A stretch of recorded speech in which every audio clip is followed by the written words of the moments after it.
रातो देरो जे बिरोही पाड़े जे रवासी ज़हूर अहमद बिरोही जे घर मां 30,000 रुपया रोक ऐं 2 मोबाइल फ़ोनूं चोरी थियण वारे वाक़े ख़िलाफ़ बिरोही बिरादरी पारां रते देरो प्रेस क्लब अॻियां एतिजाजी मुज़ाहिरो करे नारेबाज़ी कई वई। अने मौक़े ते मुज़ाहिरीन अब्दुल गफ़ूर, ज़हूर अहमद, समीउल्लाह, नूर मोहम्मद, अब्दुल रसूल अहमद, राशिद बिरोही ऐं ॿियनि मीडिया ॾोधाईंदे चयो त चोरनि असांजे पाड़े में रहण ॿार ॾिनो आहे। हुननि चयो त हिकु हफ़्ते में पाड़े वासियुनि सिद्दीक़, इम्तियाज़, ज़हूर, सत्तार, यासिर ऐं नूर मोहम्मद बिरोही समेत 7 ॼणनि जे घरनि मां चोरियूं थी वयूं आहिनि। पर इन बावजूद बि पुलिस ख़ामोश तमाशाई बणी वेठी आहे।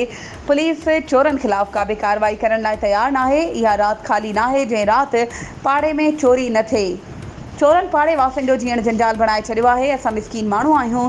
पुलिस असांजी का बि दांह ॿुधण लाइ तयारु नाहे। पाड़े में केतिरा ई फुरियुनि जा वाक़िया पिणु थिया आहिनि।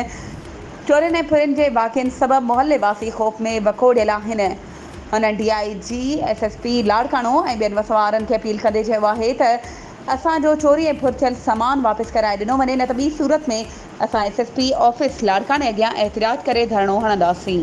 वधीक ख़बरुनि ऐं अपडेट्स जे लाइ असांजे चैनल खे सब्सक्राइब कयो ऐं हा, बेल आइकन खे प्रेस करणु न विसारिजो त जीअं असांजी हर नई अचण वारी वीडियो तव्हां ताईं